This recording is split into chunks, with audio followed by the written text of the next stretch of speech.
Мектеп түлектерінің бітіру кеші аптаның сәрсенбісінде жүзеге асып, қолдарына аттестат ендігі студенттер үлкен өмірге қадам басты. Бітірушілердің өмірінде бір-ақ рет болатын бақытты сәттерін бөлісуге олардың ата-аналары мен ұстаздар жиналды. Көктем гүлінде құлпырған сұлу қыздар мен өзіндік көркемдігінің көзге түсе білген ер жігіттер айтулы күнге айрықша дайындығымен келген. Бірі-бірінен ерекше көзге түсіп, көркімен таңғалдыра білген бітірушілер үшін маңызды кешке жиылған жұрттың қарасы көп болды. Олардың қатарында ерекше қуанышты сезімде жүрген ата-аналар да бар. Енді қызым бітіріп жатыр. Болашаққа аттанып жатыр, неге алтын белгі бітіріп жатқан қуаныштымыз. Жалпы еліміз тыныш болсын.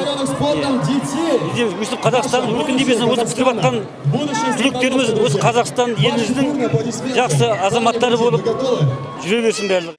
Осындай ізгі тілектерді кеш бойына қабылдаған мектеп түлектері үшін бүгінгі шара бір жағынан керемет сәт болса, екінші жағынан ұшқан ұясына деген қимастық сезімі де бар. Сол себептен болар бітірушілер ерекше қобалжу сезімінде екенін де жасырмады.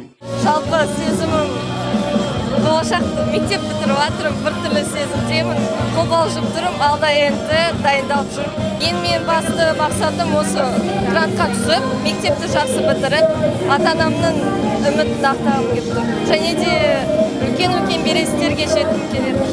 Ата-аналарға, мұғалімдерге үлкен рахмет айтамын. Оқушыларға сәттілік, НТ-дан 140 балаларымызды. Бітірушілердің есінде мәңгі сақталатын айтулы шара барысы қызыл кілем арқылы олардың орталық алаңға кіріп келуінен бастау алды. Биылғы жылы барлығы Степногорск өңірінде 420 оқушы алтын ұяларымен қоштасады. Барша келушілермен бүгінгі кештің басты кейіпкерлерін құттықтаған шаһар әкімі Еркебұлан Баяхметов ізгі тілектерін жеткізіп, үлкен өмірге сәттілік тілеп, жүрек жарды лебіздерін білдірді. Степногорск қаламыздың 25 жылдық мерейтойы қарсаңында еліміздің болашағы биылғы жылғы түлектерді барша жерлестерімді айтулы да салтанатты мерекеміз мектеп бітіру кешімен құттықтаймын. Сәт сапар, удачи, дорогие выпускники!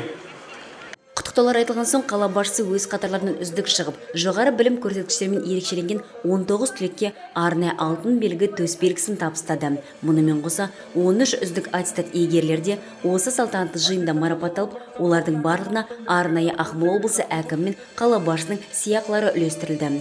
Сонымен қатар өзінің жүрек жарды тілектерін балаларының қуанышын бөлуге келген ата-аналар қауымда жолдап жатты. Өздерінің болашақта бағыттарын дұрыс таңдап, өз жолдарын тауып кетсін. Жас түлектерге тілерім өмірлері ұзақ болсын.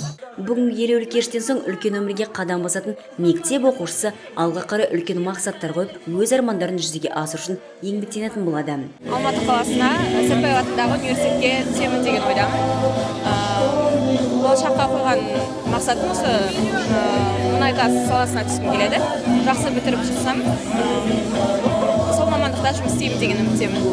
Қаламыздың 25 жылдық мерейтойы қарсаңында ұйымдастырылып, айрықша сәттерге толы болған бітіру кешінің жалғасында түлектер әсем әндерін шырқады.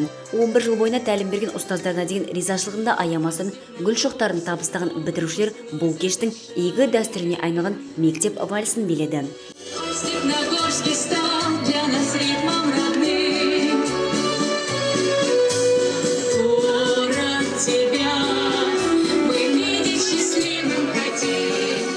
Кештің соңында әр мектеп түлектері салтанатты түрде шығарып салынып, алтын ұя білім ордасымен қоштасу кеші бар мектеп бітірушілерінің флешмобымен тәмамдалды.